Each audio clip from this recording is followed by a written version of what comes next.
Entonces, esto ya les voy a mostrar unos videos, precisamente ya los tengo acá preparados para que ustedes vean cómo es una persona con atetosis y cómo es una persona con ataxia. ¿Listo? Eso que me Entonces comentas, ese... señor, No, siga, profe, siga, profe. vale. Eso que me comentas es característico de varias enfermedades. Ya no te podría decir exactamente si es atetosis o si es ataxia, porque es dependiente de lo que le haya pasado clínicamente a ese niño. Es decir, al momento de nacer, ¿qué fue lo que pasó? Al momento de todo el proceso del desarrollo embrionario en el útero de la madre, ¿qué pasó? ¿Qué fue lo que pasó? O esa mamá se cayó, se golpeó, o no sé, tomó licor, o fumó, o no sé, tuvo algún tipo de proceso de eso. Puede provenir de muchas características, como te digo, ahí ya directamente los médicos hacen el proceso de indagar y de los estudios neuronales para saber qué es lo que directamente está pasando. Muchas veces eso que me comentas también sucede por una afectación en el vestíbulo, que hace que, ahorita vamos a ver, el vestíbulo hace o da la información constante de la posición de nuestra cabeza. Entonces, puede ser una infinidad de cosas. ¿Listo? Habría que ver un poco más del caso. Si quieres, pregúntale bueno, a esta persona, a la mamá, si es posible que nos brinde más información o si ya tiene un diagnóstico mucho más específico. Sobre el diagnóstico yo les puedo explicar un poco mejor el caso, porque es que ahí puede ser multifactorial el asunto. ¿Listo? Mm. Entonces, esa niña o ese niño de 8 meses, esa niña, pues, o sea, ya puede estar mal de la cabeza Más de la cabeza, o eso suena afectación, extraño. afectación neuronal Eso está mejor, ese o... término está mucho mejor. Entonces, depende de la característica de la patología, pero por lo general, cuando hay una afectación tan pequeña, mmm, tienden a prevalecer durante el resto de la vida la afectación. Entonces, y puede llegar a generar más, incluso mayor afectación cada vez que va creciendo ese bebé, ese niño, esa niña. Hay veces en que las Y, personas con epilepsia, que tienen epilepsia, sufren también de esto, de lo que tú me comentas, el movimiento constante acompañado con el movimiento de los ojos. Entonces, si esa niña tiene eventos o crisis de epilepsia, es muy probable que lo que les decía en las epilepsias se tiende a generar una muerte de la estructura celular, de la neurona, de los circuitos. Entre más episodios de epilepsia hayan, más retroceso a nivel motor y más retroceso a nivel cognitivo va a tener ese niño. Entonces, son niños por lo general, o por lo general, no estoy diciendo que sea directamente el caso de esta persona, de este bebé. profe, se le está cortando. ¿Se está cortando la comunicación? Díganme chicos, para inhabilitar video y dejar solamente Ahí audio. lo estoy escuchando bien, profe. ¿Sí? ¿Ahí se escucha bien? El resto chicos,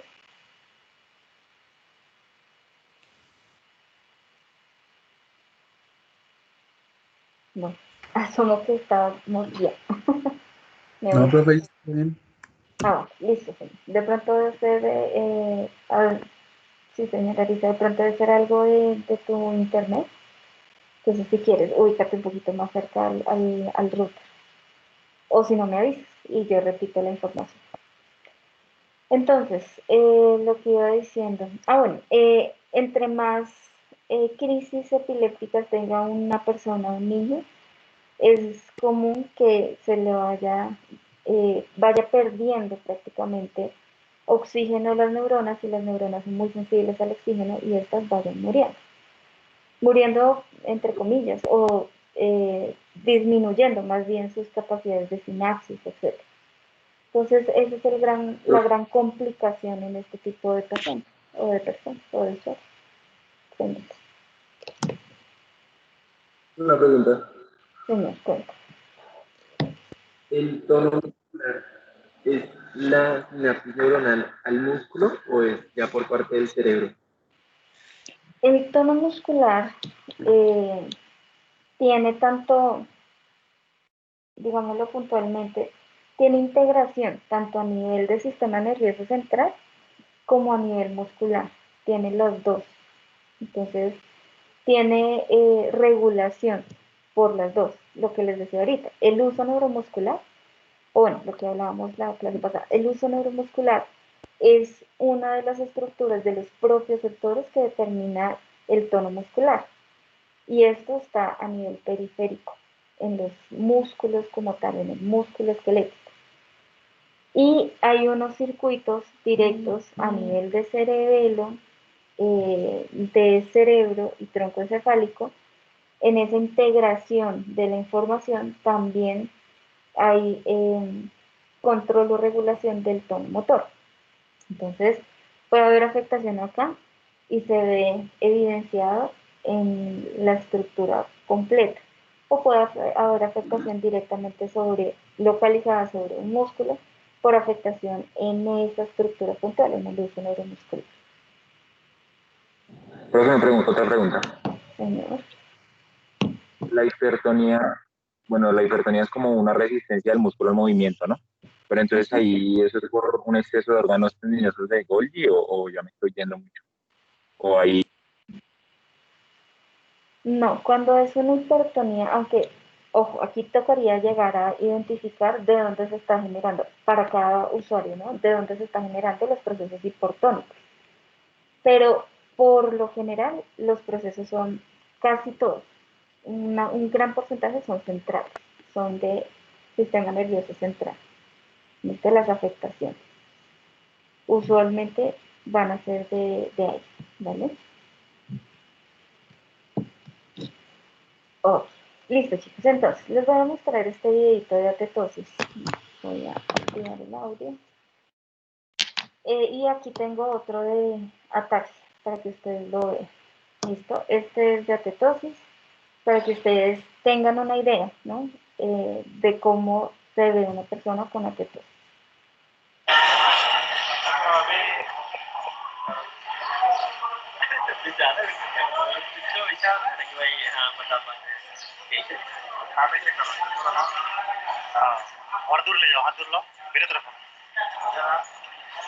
Voy a quitar el audio del video para que ustedes solamente puedan ver la imagen. Miren la incapacidad que, a pesar de que la persona quiere hacer movimientos, se generan movimientos poco controlados. ¿Listo?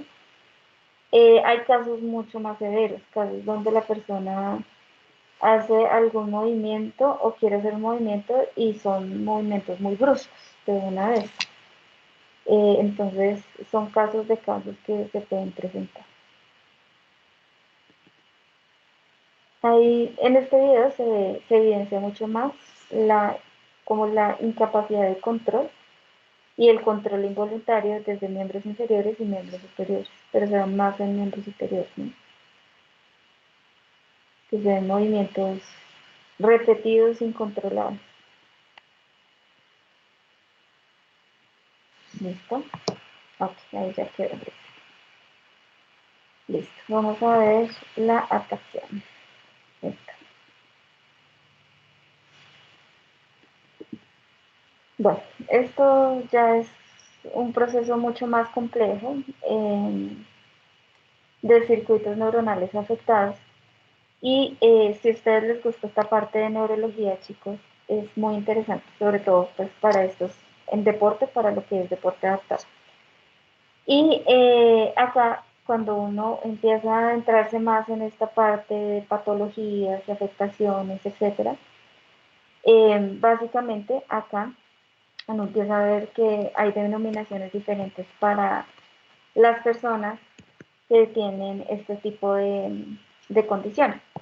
Sobre todo se ve en las marchas, en el proceso de caminar. Y por eso ustedes ven acá en este título del video marcha táxica o cerebelosa.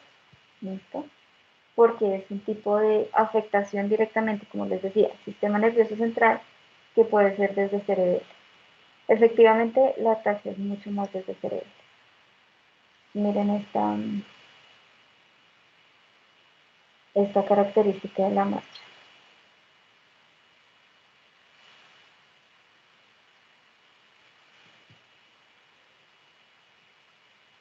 ¿Ven la dificultad tan grande que tienen estas personas?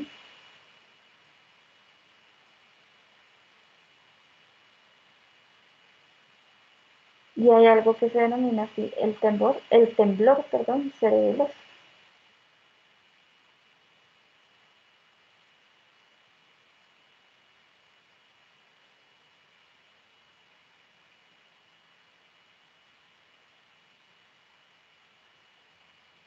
Miren lo difícil que es para esa persona con la mano izquierda hacer el ejercicio. Y la falta de coordinación.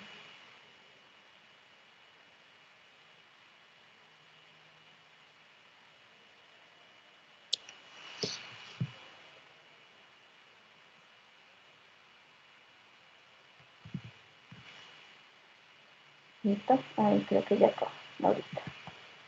Ok, Profe, ya les voy a dejar el video en el chat por si acaso. Señor. profe, o sea que, digamos, se puede presentar, digamos, solo desde un hemisferio, o sea, puede tener el hemisferio derecho, pues, digamos, que normal, digamos lo normal, y el otro sí presentar ese temblor, Ujú. En pero eso no algunas quiere decir que todo esté mal.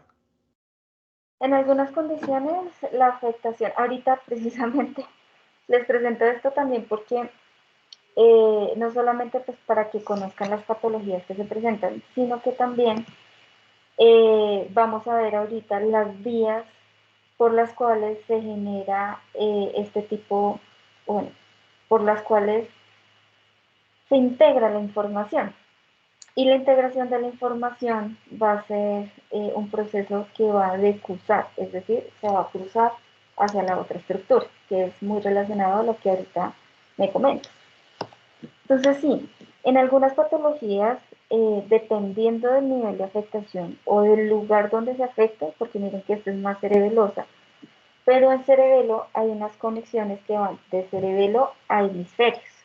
Entonces, pues en el caso en el que vimos ahorita del video, que ya se los compartí por el chat, por si lo quieren volver a ver, se generan esas asimetrías en el movimiento. Entonces, sí, un hemicuerpo puede estar muy bien, el otro se ve grandemente afectado, que era el movimiento que tenía secuencialmente en su miembro superior, ese temblor patológico que va a tener. Entonces, sí, dependiendo de qué estructura aquí en este sistema nervioso central se ve afectada o qué vía se ve afectada, puede haber afectación o de un hemicuerpo o de ambos hemicuerpos. Entonces, va dependiendo de la patología. Chicos, yo sé que ustedes de pronto más adelante van en otras asignaturas, no sé, aunque la señorita Mónica me decía que esta parte no la ven mucho, pero si tienen la oportunidad de ver estas personas, investiguen mucho. Si tienen casos en especial y tienen dudas, me pueden consultar, ¿sí? Para eso estamos acá también. Pero sí, investiguen, lean mucho. No se quedan solamente con lo que dice el reporte, digamos que le puede pasar a uno, usualmente nos pasan, bueno, les pasan lo que es el reporte del médico. Usuario con tal y tal condición, llámese hipotonía por un accidente, por un trauma craneoencefálico o un accidente cerebrovascular que genere una hipertonía en mi cuerpo derecho. Ahí sí, depende del caso. Indáguenos con el usuario. Bueno, cuéntenos qué le pasó, en dónde se golpeó, qué fue lo que se afectó. Usualmente los usuarios tienden a ser muy abiertos a brindar esta información. Obviamente es una información que yo no puedo llegar a divulgar como profesional en esta área, ¿cierto? Por lo tanto, pues sí tengan mucho cuidado a la hora de decir esta información o de transmitirlas a otras personas, porque es una información muy personal. Entonces, ustedes, por ejemplo, una persona que tuvo un trauma craneoencefálico, ejemplo, la tuve la persona dice, no, yo me pegué en esta región, en la región parietal. Entonces ustedes llegan juiciosamente a sus casas o a sus lugares de trabajo y empiezan a investigar. Bueno, ¿qué hay en la zona parietal? Listo, tenemos áreas, estas y estas y estas motoras, estas y estas sensitivas, estas y estas de asociación. Entonces, todas estas áreas que me traducen en netamente lo motor, que es lo que en esencia para la actividad física y el deporte, bueno, se utiliza todo, también lo cognitivo, porque pues, no podríamos manejar una persona si no entiende las órdenes, ¿cierto? O el movimiento que debe hacer. Y ahí empiezan a indagar y a investigar el proceso para que efectivamente pues, el trabajo que se pueda hacer con ella sea, o con él sea lo mejor posible, ¿cierto? Entonces, cuando tengan estos casos, se acordarán de mí y ojalá, espero, se acuerden de hacer esta investigación. Si tienen alguna duda, pues no hay problema, me pueden consultar. Listo, chicos. Entonces, ya vimos esos conceptos de lo que es ataxia, atetosis, que son afectaciones de ese sistema nervioso central, principalmente, pero también hay afectaciones del sistema nervioso periférico. Aquí ya les estoy presentando la diapositiva en la que nos habíamos quedado y es el de los usos musculares o neuromusculares. Y decíamos básicamente que estos son unos receptores totalmente fundamentales precisamente porque permiten esa información desde el músculo esquelético y determinan entonces sobre todo los cambios de la longitud muscular. Habíamos dicho que participan en el reflejo de estiramiento miotático y determinan el tono muscular. Hacen o dan información para determinar el tono muscular. Habíamos establecido asimismo que el uso neuromuscular tiene prácticamente se caracteriza porque tiene una cápsula o un envoltorio de tejido conectivo y que adentro van a haber unas estructuras que se van a denominar las fibras intrafosales y todo lo que está por fuera de esa cápsula se denomina fibras extrafosales. Tanto las fibras extrafosales como las intrafosales van a tener información sensitiva, es decir, neuronas que llegan y que van a determinar esa función sensitiva como neuronas netamente motoras, ¿listo? Que van a generar la respuesta al estímulo que se genera. Esta imagen es un poco más clara y la voy a ampliar un poco más para que podamos todos ver muy bien la estructura. Entonces, miren, aquí está esquematizado lo que es el uso neuromuscular y toda esta parte blanca que ustedes ven acá es la cápsula, ¿cierto? O ese envoltorio de tejido conectivo. Todo lo que está adentro, mírenlo acá, son fibras intrafosales, todo lo que está afuera son fibras extrafosales. ¿Listo? Entonces, las fibras intrafosales que están al interior del uso neuromuscular prácticamente son fibras que van a tener una diferencia, sobre todo en términos de la inervación. Van a tener una cápsula, parecen como, hagan de cuenta que es como un tabaco, es ancho en la parte central y es delgado en la parte final. Y en la parte central, que es más ancha, vamos a tener axones sensitivos, que van a estar prácticamente en forma de espiral rodeando las fibras intrafusales. Este hecho, que es uno de los más importantes, que esté en forma de espiral la estructura, es sumamente fundamental. ¿Por qué? Cuando y pónganme atención a esto, chicos, si quieren, dejen un momentico de tomar apuntes y pónganme atención. Entonces, ¿qué les había comentado? Que estas estructuras, lo que son el uso neuromuscular y como ustedes ven aquí en la imagen, están paralelas las fibras intrafusales con las fibras extrafusales. Es decir, van en la misma dirección del músculo, ¿cierto? Estas estructuras, las extrafusales, cuando nosotros hacemos un movimiento de extensión, bueno, de extensión entre comillas, o un movimiento, un rango de movimiento que genere el estiramiento de las fibras del músculo en total, no solamente son las extrafusales las que se están estirando, sino que a la par se van a estirar las intrafusales o el uso neuromuscular como tal.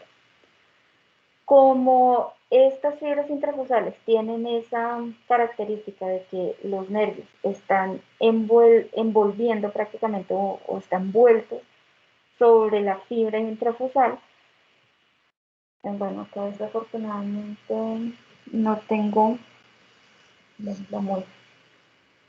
No sé si puedo utilizar otra estructura. No. Entonces, voy a utilizar la muestra. Entonces, se estiran las fibras extrafusales e internamente que están las intrafusales también se estiran.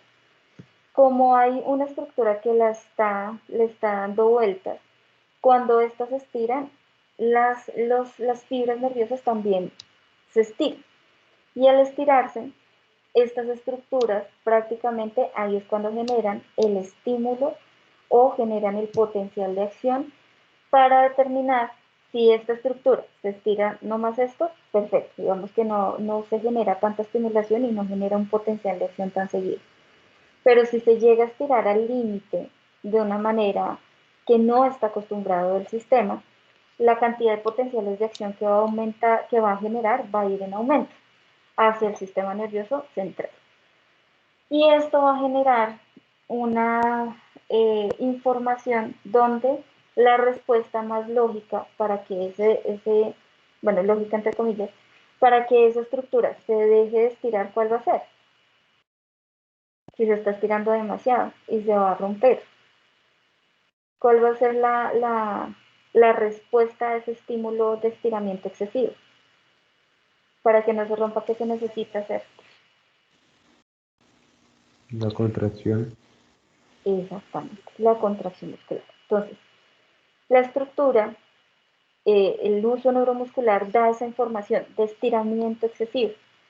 Y la respuesta, una vez todos esos potenciales de acción ascienden hacia el sistema nervioso central, llámese médula espinal, llámese las estructuras del sistema del encéfalo como tal, toman la decisión y dicen, no, si sigue estirándose más ese músculo, se va a empezar a desgarrar. Entonces, no dejemos que se desgarre. Entonces, envían la información motora y lo que hacen es que directamente la información motora va a llegar a las fibras extrafusales y van a generar la contracción. Cuando se genera la contracción, la estructura ya queda, entre comillas, bueno, no estirada, más normalizada, y deja de enviar los potenciales de acción, de que son las fibras intrafusales, hacia arriba, hacia lo que es sistema nervioso central. Y ahí se regula el movimiento de la estructura. ¿Listo? Entonces, tenemos receptores sensitivos, como decía, receptores sensitivos, no, neuronas sensitivas hacia las fibras intrafusales que están de forma de espiral, ¿cierto? Y también hay unas estructuras motoras de las fibras intrafusales. Y de las fibras extrafusales tenemos motoneuronas también y neuronas sensitivas. Aquí las más importantes por lo general son las motoneuronas gamma y las alfa. ¿Listo? Motoneuronas gamma van a estar directamente sobre esas fibras intrafusales y las alfas sobre las fibras extrafusales. Por lo tanto, las alfas son las que realizan el proceso de contracción muscular. Y no solamente las alfas, digamos que de esas fibras extrafusales. Las gamma también van a tener una leve actuación, pero no es tan grande como las extrafusales. De esa manera nuestro sistema se protege prácticamente. Entonces, ¿cómo nosotros vemos toda esta información en la vida diaria, cierto? Porque finalmente, bueno, muy bonito toda la parte fisiológica, la diferencia de del envío de los potenciales, regresa la información con la respuesta motora. Pero yo, ¿cómo lo voy a aplicar en mi campo, cierto? En mi deporte. ¿Cuándo ve uno esto? Cuando, les voy a poner ejemplo, fútbol, ¿listo? Cuando, por ejemplo, en fútbol, una persona está, bueno, le va a llegar el balón, el objeto del deporte, el elemento, perdón, del deporte, y para poderlo alcanzar o para poder hacer una recepción, prefiere hacerlo con miembro inferior, ¿listo?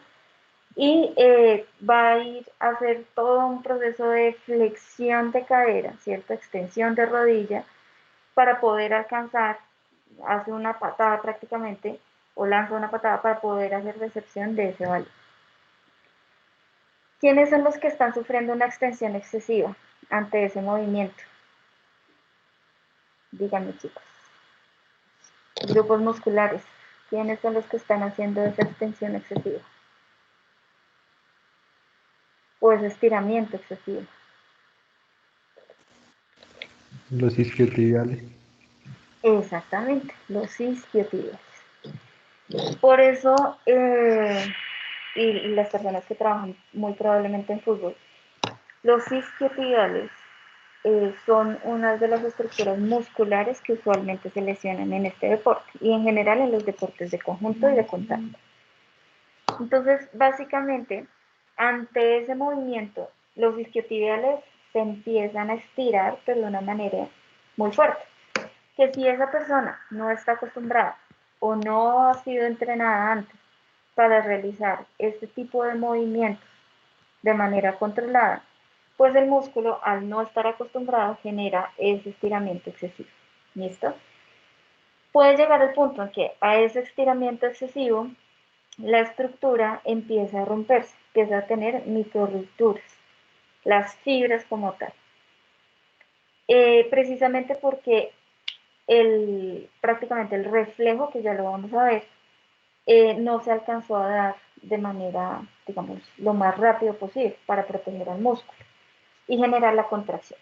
Entonces, mientras se genera todo ese reflejo, el músculo empezó a desgarrarse lentamente. Entonces, ¿cuál es la clave acá?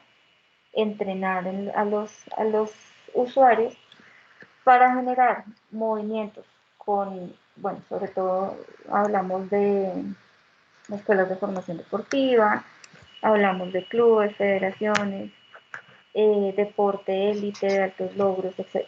Entonces, usualmente los programas de entrenamiento deben contener en su estructura ejercicios que les permitan un alto rango de movilidad y con algo que se denomina la fuerza excéntrica, para ir entrenando poco a poco, progresivamente, este tipo de receptor. ¿Listo? Eso es lo aplicado al deporte. ¿Vale? Entonces, vamos a hablar de ese reflejo, que es el reflejo miotático. Entonces, acuérdense, uso neuromuscular, reflejo miotático.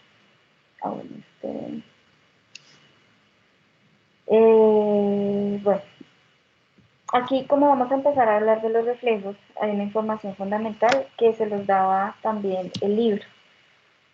¿Qué es una acción reflejo? Es una respuesta estereotipada del organismo, es decir, es una respuesta que prácticamente es automática y se da en la, digámoslo así, en la generalidad de las personas, cuando hablamos de seres humanos.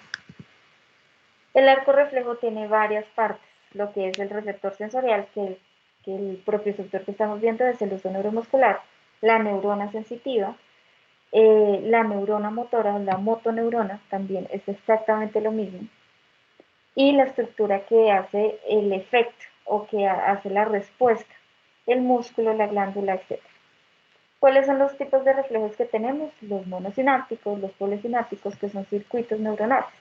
Monosinápticos son los más simples, que es el que considera neurona sensitiva y motor, lo que decíamos en la clase pasada. Y los polisinápticos son los que refieren mayor sinapsis, no solamente una entre neurona sensorial y motora, sino pueden tener dos o más sinapsis. Entonces, neurona sensorial hace conexión con interneurona y la interneurona con neurona motora. Entonces son dos sinapsis. Esa cantidad de sinapsis pues van a ir sumándose y por eso se llaman polisinápticos. Y un concepto fundamental que es el tiempo de latencia o tiempo de reflejo, que es la cantidad de tiempo que demora en hacer todo ese tipo de sinapsis. Entonces, por eso les decía ahorita, ante ese movimiento, y si la persona llega a generar un gran desgarro, es porque la estructura, lo que es el uso neuromuscular, estaba totalmente desadaptado o no tenía o no había pasado por este tipo de estiramientos excesivos y se tuvo un tiempo de latencia mayor o un tiempo de reflejo mayor. Es decir, no respondió tan eficientemente o tan eficazmente como si respondería si nosotros lo entrenamos adecuadamente. ¿Listo? Nosotros me refiero a los profesionales que estamos en el área. Listo, entonces, acá ustedes ven la transmisión de información. Se envía la información hacia la médula espinal, entra por el asta dorsal, hace la conexión directamente con neurona motora y genera la información hacia el músculo bíceps. Aquí en este punto hace la conexión directa, es decir, es monosináptica. Pero acá sale una ramificación adicional y genera lo que es una conexión con una interneurona, que ahí en esta imagen va a aparecer en negro. Y de aquí ya sería una conexión polisináptica. Estas dos conexiones lo que van a generar finalmente es la contracción del músculo bíceps. ¿Listo? Ahora, teniendo en cuenta lo que es un arco reflejo, lo que ya es un reflejo, que es esa respuesta estereotipada automática, vamos a hablar directamente del reflejo miotático. ¿Listo? Entonces voy a emplear acá la imagen para que ustedes lo vean. Reflejo miotático también es un reflejo que se denomina reflejo de estiramiento. ¿Listo? Ok, entonces, lo voy a explicar, ¿vale? Pongan atención. Esto no está escrito, está solamente en la imagen. Miren acá quién tenemos. Al uso neuromuscular. ¿Listo? Este es el habitual reflejo que se saca, que es el reflejo rotuliano. Cuando nosotros nos pegan con un martillito en el tendón rotuliano, se genera la extensión de rodilla, ¿cierto? Si tenemos esa de rodilla en, una posición inicial de un ángulo de flexión de 90 grados. Entonces nos sentamos, nos hacen sentar en una camilla y la pierna prácticamente sin ningún tipo de contracción de cuádriceps ni nada, ahí relajada la pierna, entre la rótula y la tuberosidad tibial. Ustedes recordarán que es el recorrido del tendón rotuliano o ligamento rotuliano, depende cómo ustedes lo quieran tomar. Ahí se genera el golpe seco y se genera todo el circuito, por lo cual la respuesta motora va a ser la extensión de rodilla. Y aquí miren acá el martillito. ¿Qué es lo que hace este reflejo? Que es lo que nos sirve para explicar cómo se genera todo el proceso. Al generar un estiramiento del tendón rotuliano por el golpe, hace que súbitamente el músculo se estire. ¿Listo? Entonces, ante este movimiento o ante este alargamiento brusco que va a tener el músculo cuádriceps, los receptores sensoriales, que son ese uso neuromuscular, efectivamente, va a censar ese cambio brusco de longitud. Al censarlo y al ser importante, bueno, sobre todo en este caso al ser intenso y al ser brusco, al ser agudo, genera prácticamente la información. Entonces se estiraron las extrafusales, con las extrafusales se estiraron las fibras intrafusales, generando una modificación en esos nervios que están en forma espiral y envían la información por las neuronas sensitivas, por toda la extensión de esas neuronas y entra la información por el ganglio, prácticamente por la raíz dorsal, ganglio dorsal, pasa la información y entra por el asta dorsal en la médula espinal, que esta es la estructura medular espinal. Ingresa la información. Acá tiene dos tipos de conexiones, con una interneurona que es inhibitoria y directamente con una neurona que va a ser la neurona motora. ¿listo? Que es esta rojita que ustedes ven acá. ¿Por qué se hacen dos conexiones? Es decir, ¿por qué se hacen dos conexiones? Una monosináptica y la otra polisináptica.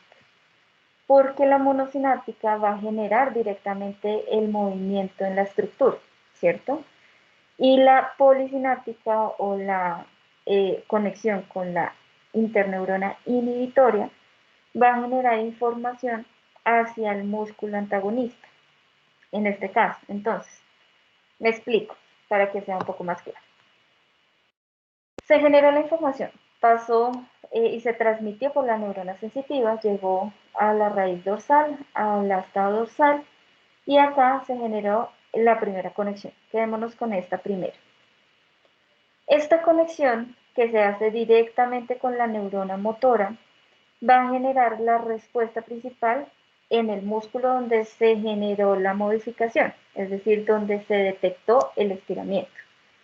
¿Cuál va a ser la respuesta? Lo dijeron ahorita ustedes, la contracción muscular, ¿cierto? Entonces, si el músculo que se estiró es el agonista, la respuesta directamente va a ir hacia el agonista y va a ser la contracción muscular. ¿Qué va a hacer esta conexión? La conexión de la interneurona va a conectar con una neurona motora también, pero esta conexión es netamente inhibitoria, es decir, va a inhibir el músculo directamente. ¿Qué músculo necesita inhibir para que éste se pueda contraer? El antagonista. ¿Listo? Que en este caso van a ser los isquiotibiales. Relaja los isquiotibiales para que el cuádriceps pueda hacer la contracción completa. ¿Listo? Eso es el reflejo miotático o reflejo de estiramiento. ¿Vale? Hasta acá, chicos. ¿Alguna duda? ¿Pregunta?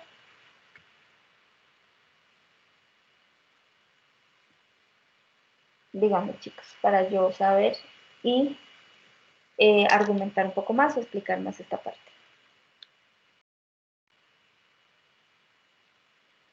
¿Entendido? ¿Falta por entender? ¿Sigo? Profe, ¿cómo es eso del, es que se cortó, del reflejo monosináptico y el otro, el inverso? El polisináptico. El reflejo monosináptico prácticamente lo que hace es enviar directamente la información a la neurona motora o a la motoneurona inferior. El polisináptico lo que hace es prácticamente una conexión con la interneurona para que esa interneurona, que es inhibitoria, permita la información inhibitoria hacia el músculo antagonista. Ah, ¿Listo? listo. ¿Sí? ¿Mejor? Vale. Los demás chicos. Sí, sí. ¿Dudas, preguntas?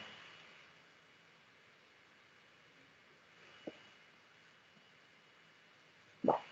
No hablan chicos, yo asumo que está claro. ¿Listo? Ok. Vale. Porque cuando Profe, ya entonces, el otro, el tendinoso, ahí empieza la complicación, señor. profe, Cuenta. profe me pregunta,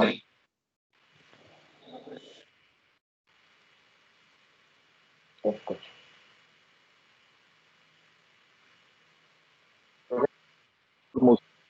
¿es una solución monosináptica y el antagonista una polisináptica?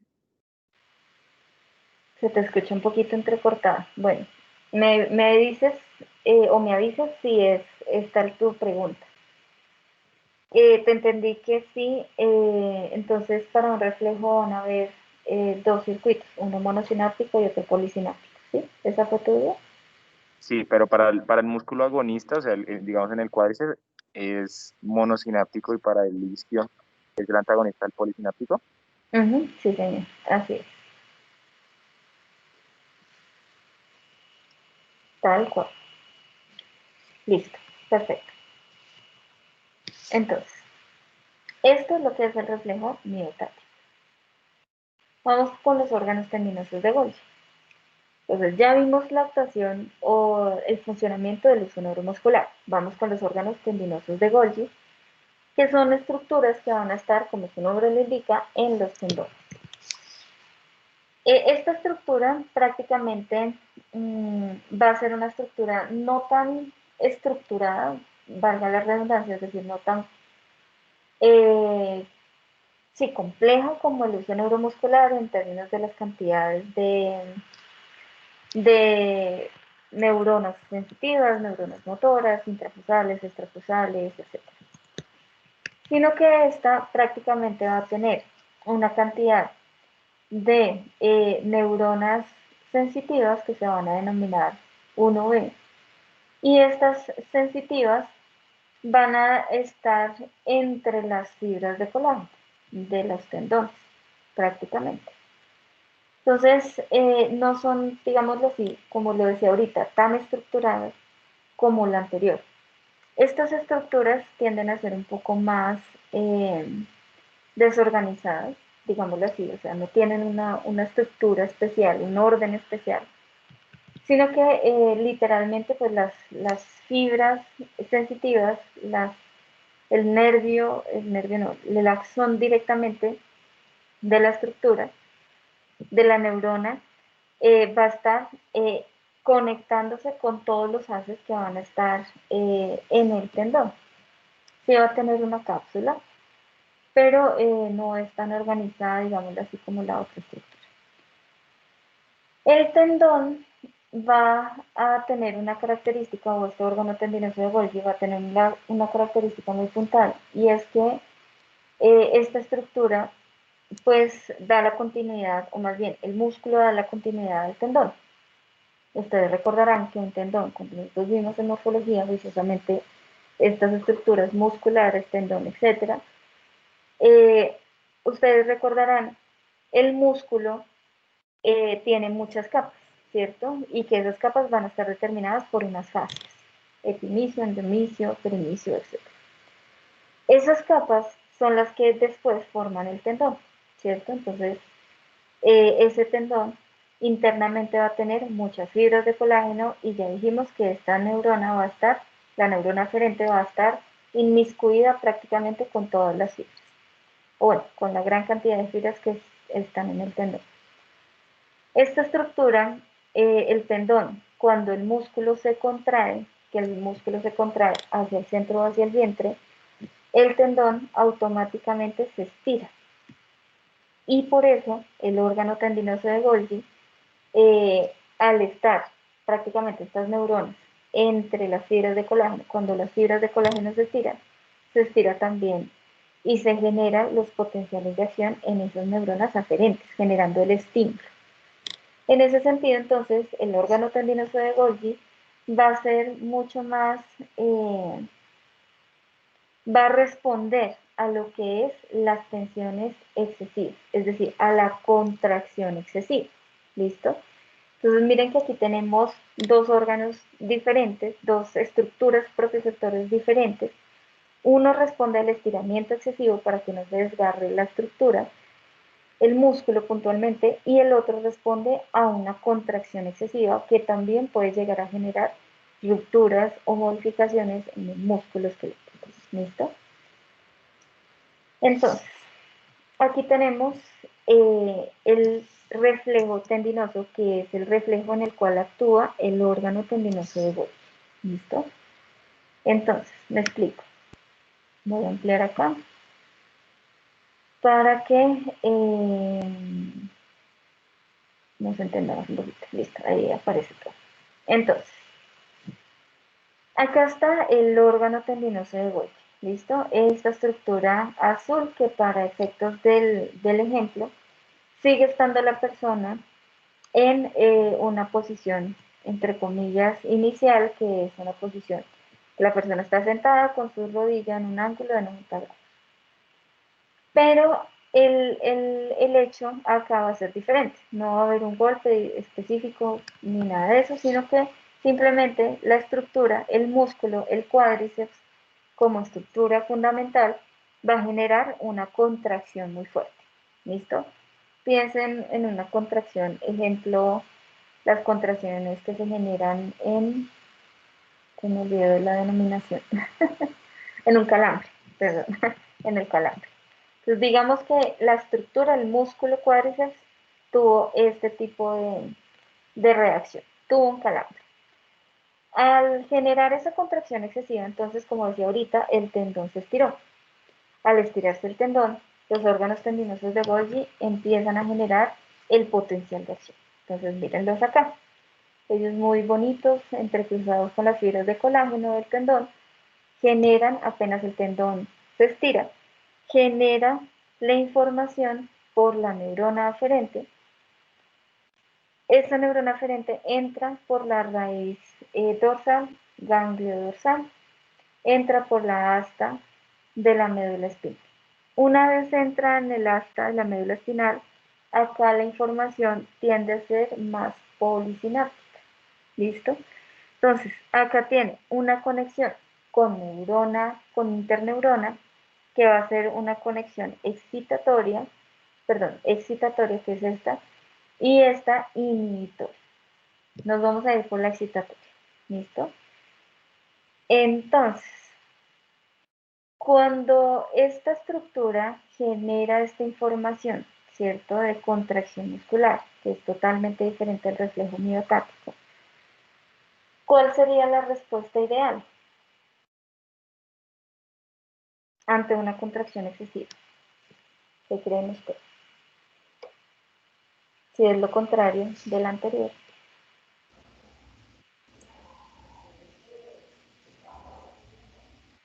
La elongación. Exactamente, la Del elongación. antagonista. La elongación. ¿Listo? Directamente el antagonista no. Ya vamos a ver. ¿Listo? Entonces, mira. Si el músculo se está contrayendo demasiado y dicen, oiga, esta estructura, el cuádriceps se está contrayendo demasiado, que puede generar lesión en el músculo, pues la intención sería que ese músculo se deje de contraer, ¿cierto? Entonces, en ese sentido, la información que es más inhibitoria, vamos a empezar entonces con este primer circuito neuronal. Chicos, apaguen el micrófono, por favor, para que no se escuche la música de fondo que por ahí tiene. Gracias. Entonces, voy a empezar con este circuito. Este circuito conecta con una interneurona y la interneurona es inhibitor, ¿cierto? Envía información inhibitoria ¿a quién? Al agonista, ¿listo? Y esta información inhibitoria va a hacer que el músculo empiece a relajarse, el músculo que está fuertemente contraído. Y la excitatoria va a ir hacia el antagonista, que para el mismo ejemplo va a ser el músculo isquiotibial. Para que el músculo agonista se pueda relajar y deja de tener tanta contracción, pues se va a tener que hacer el movimiento contrario para que éste se estire, ¿cierto? Entonces, son los isquiotibiales los que van a hacer o van a tender a hacer una contracción muscular para estirar el agonista, en este caso, que es, para el ejemplo del reflejo, que va a ser el cuádriceps, ¿listo? Y de esa manera se solucionan o se podrían solucionar los calambres, ¿listo? Ese es el reflejo tendinoso.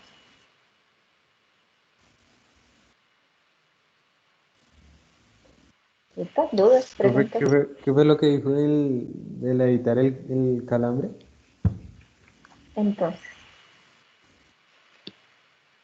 el hecho de que la estructura que tiene esa contracción muscular intensa, pues no genere una lesión más fuerte, va a radicar en que esa estructura tenga que estirarse, ¿cierto? Es decir, que se deje de contraer. Para estirarse, tiene que activar los isquiotibiales para este ejemplo, o para este ejemplo. Los isquiotibiales tienen que contraerse para poder estirar el cuádriceps, ¿cierto? Por eso, ante una contracción excesiva, como lo que pasa en los calambres, una de las actividades que usualmente se deben realizar es tratar de estirar la estructura que se está contrayendo fuertemente para regular digámoslo así, la contracción muscular, para inhibir la contracción muscular. Eso es lo que comentaba ahorita. ¿Listo? Ok, chicos. Bueno. Vale, señor. ¿Dudas, preguntas acá? ¿Alguna?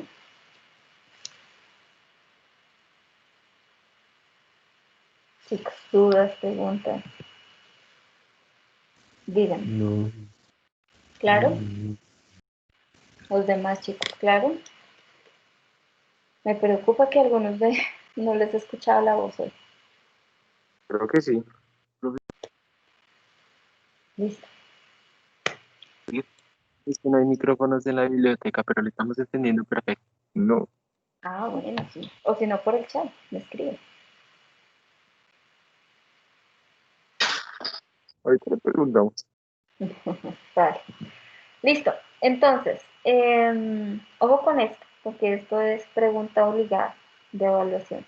Si no está claro, van a tener problemas en esta parte. ¿Listo? Entonces, hago el resumen. Uso neuromuscular. Es una estructura que, como su nombre lo indica, está en el músculo esquelético y responde a elongación. Órgano tendinoso de Golgi, que como su nombre también lo indica, está en el tendón, responde a contracción del músculo esquelético. ¿Listo? Uso neuromuscular actúa en el reflejo miotático. Órgano tendinoso de Golgi actúa en el reflejo tendinoso. ¿Listo? Estos dos reflejos son los que nosotros usualmente entrenamos en la población deportista. Sobre todo el primero, el reflejo miotático. ¿Para qué? Pues para que el músculo se pueda proteger a sí mismo y no llegue a generar un desgarro muscular.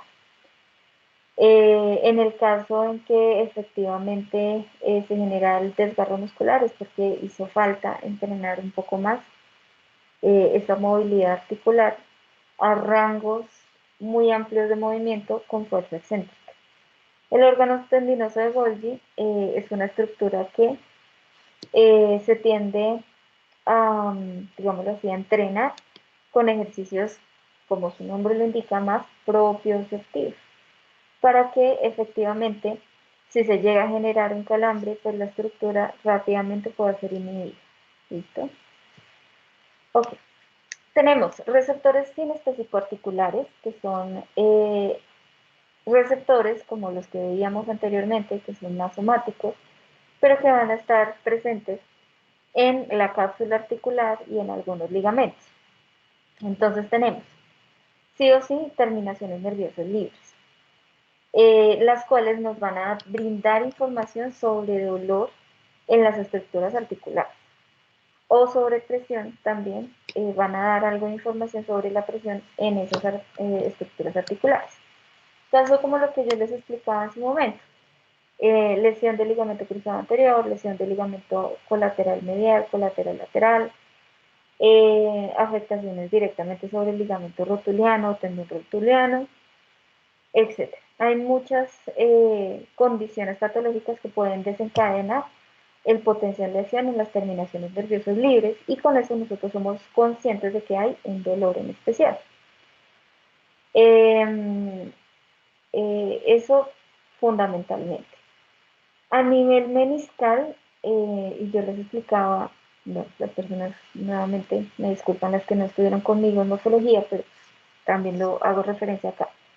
Las lesiones meniscales son lesiones que por lo general el cartílago, ustedes recordarán, no tiene una inervación propia, el cartílago, ni tiene irrigación propia.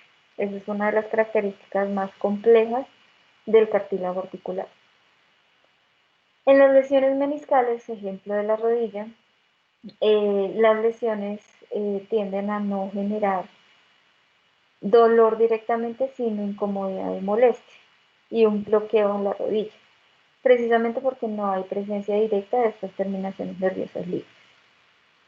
Y ya se empieza a sentir un dolor, una molestia, si por la lesión meniscal se genera un rozamiento directamente sobre el hueso, generando mayor desgaste del cartílago, o genera puntualmente un bloqueo tan grande que llega a afectar la cápsula articular. En esos casos sí, habrá dolor, pero por lo contrario no es tan común. Por eso determinar una lesión meniscal no es tan fácil. Para eso ustedes aprenden, me corregirán los compañeros que ya vieron esta asignatura. Ustedes aprenden, si no estoy mal, es en medicina, si no estoy mal, las diferentes pruebas para detectar menisco, ¿cierto? O para detectar ligamento cruzado anterior.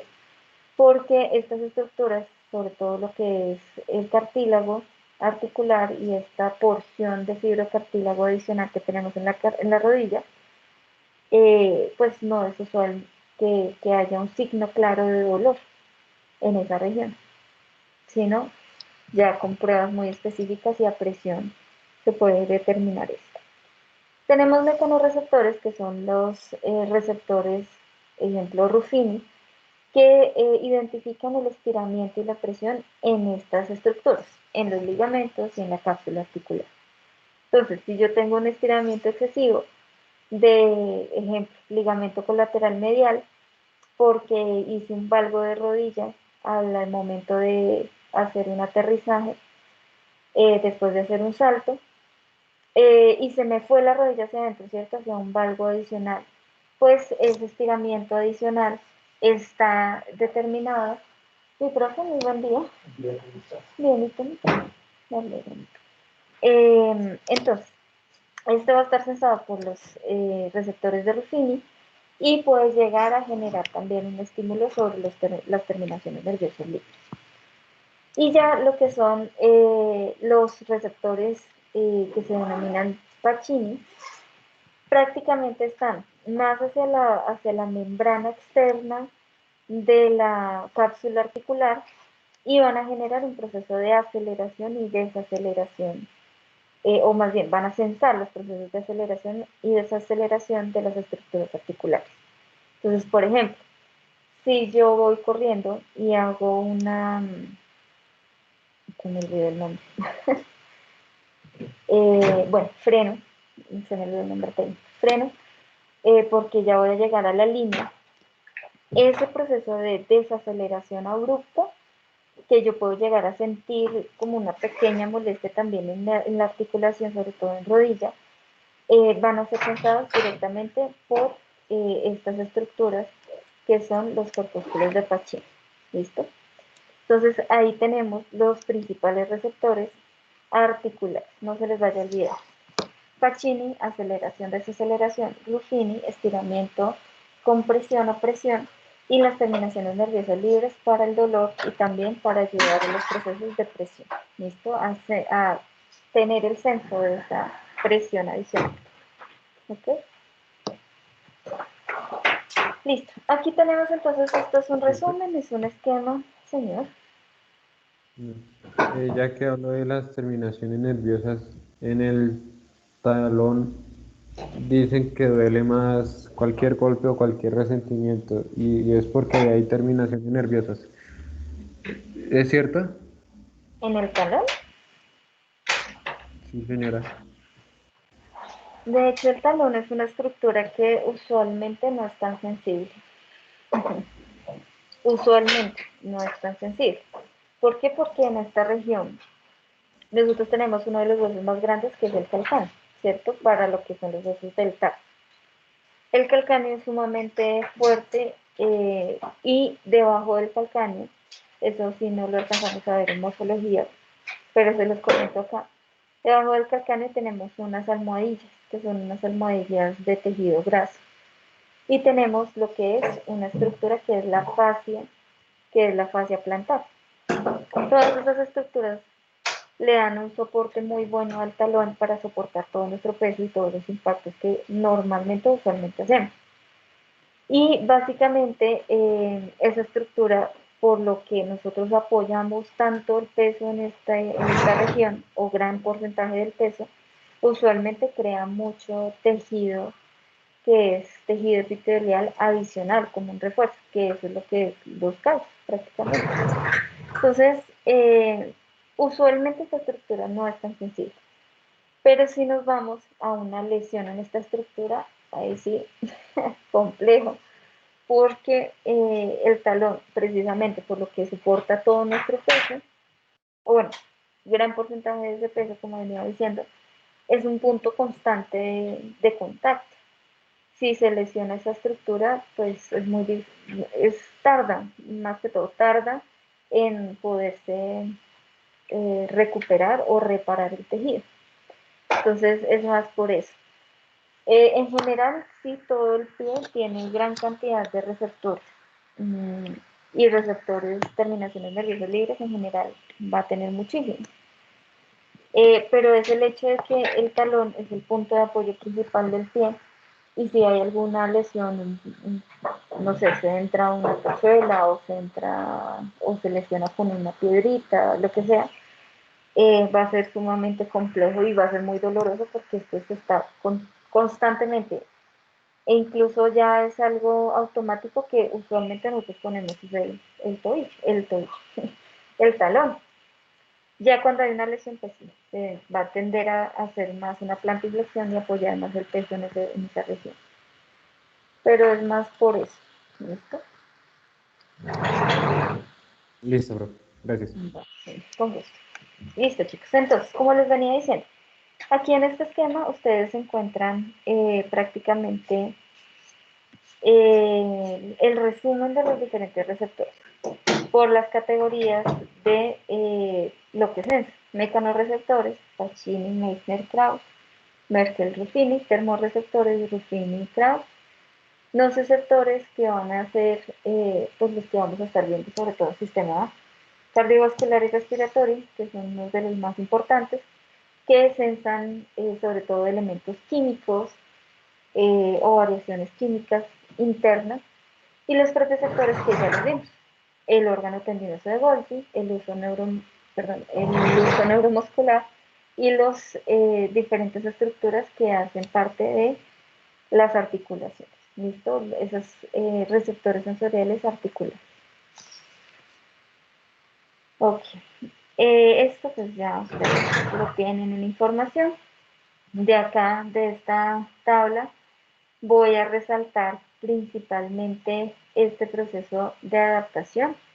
Los receptores articulares son sumamente adaptables, la mayoría de ellos. Hay algunos que no son tan adaptables y que prácticamente eso es lo que hacía referencia y lo que el compañero me preguntaba, lo que fue el jueves, sobre el principio de Müller y la ley, de la otra denominación de la ley. Señor Bustamante, si me acuerdas la otra ley, te agradezco. Espérenme un segundito, ya la reviso. La ley, que lo tengo aquí en otra presentación, la ley de proyección, es esa. Entonces, básicamente, los, los, los estímulos eh, pueden ser generados una y otra vez sobre el sistema, pero los procesos de adaptación van a ser diferentes. Entonces, acá hay algunos receptores que son sumamente adaptables, es decir, se adaptan rápidamente a las sensaciones. Y hay algunos que son muy lentos o son muy poco adaptables, ¿sí? En ese circuito neuronal hay algunas estructuras que pueden generar, y eso es también parte de ese principio, de esos principios y de esa ley. Prácticamente se puede generar la estimulación directamente sobre el receptor o sobre una parte del circuito completo y se va a generar la sensación, que es lo que dicen estas leyes, que les decía que sí, prácticamente son muy parecidos. Hay una diferencia mínima y es una diferencia en términos que una ley o un principio, sobre todo el de Müller, dice que si se genera el estímulo en cualquier parte de ese circuito, se va a sentir esa sensación. La otra ley o el otro principio habla que solamente se va a sentir si se estimula el receptor directamente o en la corteza, pero son muy parecidos. Entonces, son estructuras que van a responder a diferentes estímulos y de acuerdo a la intensidad del estímulo pueden ser muy adaptables o poco adaptables. Y aquí en la parte derecha ustedes están viendo que casi todos los receptores tienen axones que son de fibras tipo a beta y el dolor o las terminaciones nerviosas libres van a ser más a delta y eso va a significar una diferencia importante, tanto a nivel visceral como a nivel puramente del segmento corporal. Y acá de esta tabla decirles que los órganos tendinosos de Golgi, el uso neuromuscular, tienen adaptaciones lentas. Es decir, prácticamente son estructuras que necesitan de estímulos, o de una cantidad de estímulos, de una intensidad de estímulos, y que poco a poco se van a ir habituando a ese estímulo. Entonces, por eso es tan importante, y acá resalto esa parte, es tan importante el proceso de entrenamiento constante y continuo en los deportistas o en las personas usuarias que nosotros tengamos.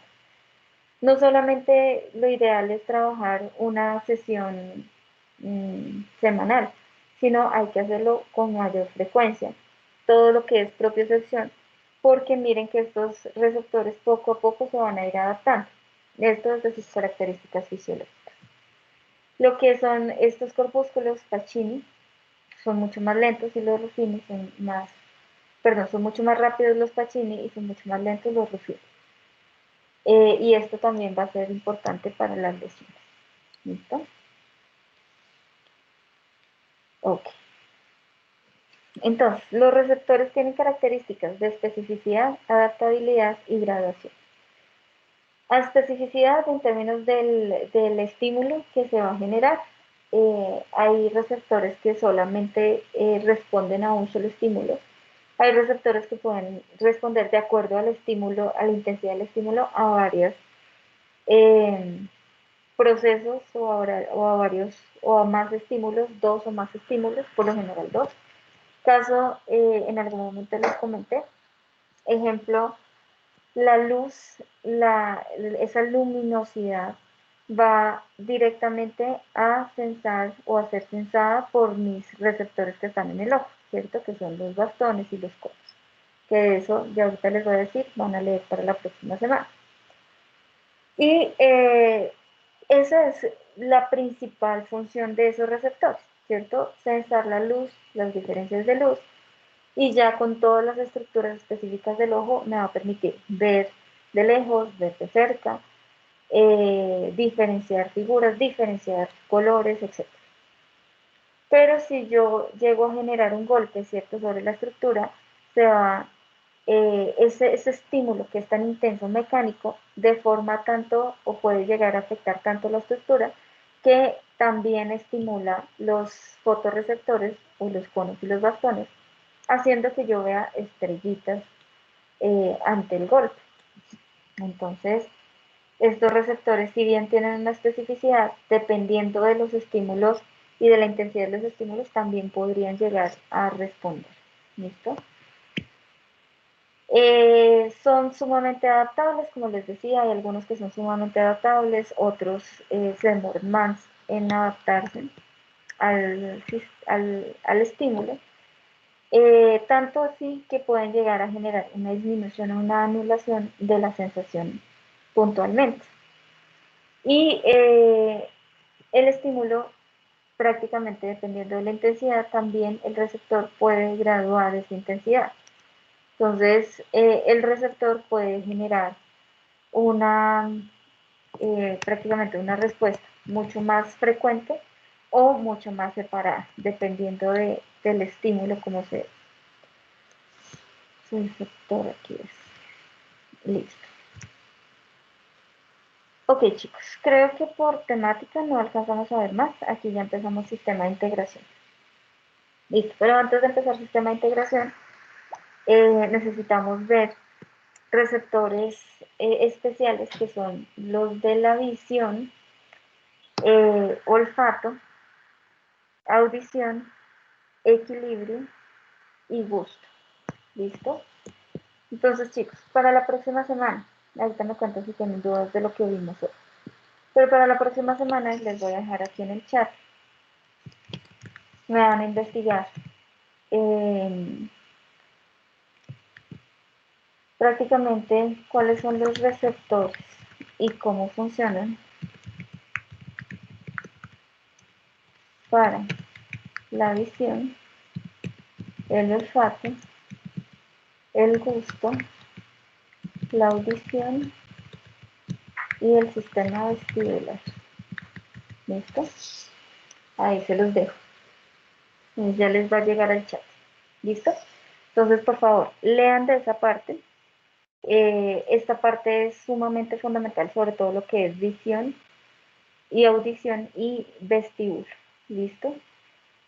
Y lo digo puntualmente para aplicarlo en deporte. ¿Listo? Son muy importantes determinar cómo se da ese proceso de estímulo visual y cómo se genera entonces esa información hacia el sistema nervioso central. La audición y la capacidad vestibular, que es la capacidad de mantener el equilibrio a partir del movimiento de la cabeza, que para muchos deportes va a ser determinante. ¿Listo? Listo, lean sobre eso y me cuentan la próxima semana. ¿Listo? Por tiempo creo que no alcanzamos a avanzar más porque aquí viene ya el sistema de integración y el sistema de integración es un poquito más complejo. ¿Vale? Hasta acá, chicos, dudas, preguntas de lo que vimos ahorita del sistema somatosensorial.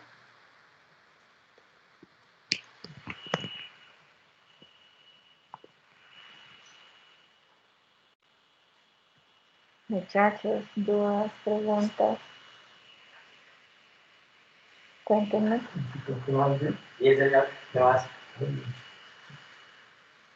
Ya ahorita hablamos, Vitro.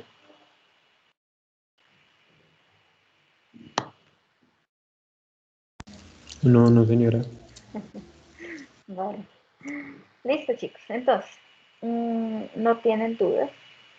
Entonces, espero que esta parte esté comprendida, sobre todo lo de los propioceptores es sumamente importante para ustedes, entenderlos bien. Como les digo, es una pregunta obligada. Entonces, si tienen alguna duda, la próxima clase me dicen. ¿Listo? Entonces, por hoy, chicos, vamos a... bueno, ya tienen asignada la tarea. Entonces, por hoy, les deseo un feliz día. Espero que descansen, que aprovechen su domingo, que ahora se convirtió en nuestro único día de descanso para todos en general. Y lean para...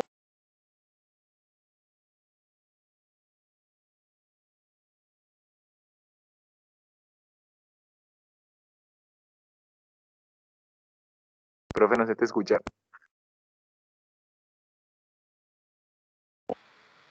Gracias, señor.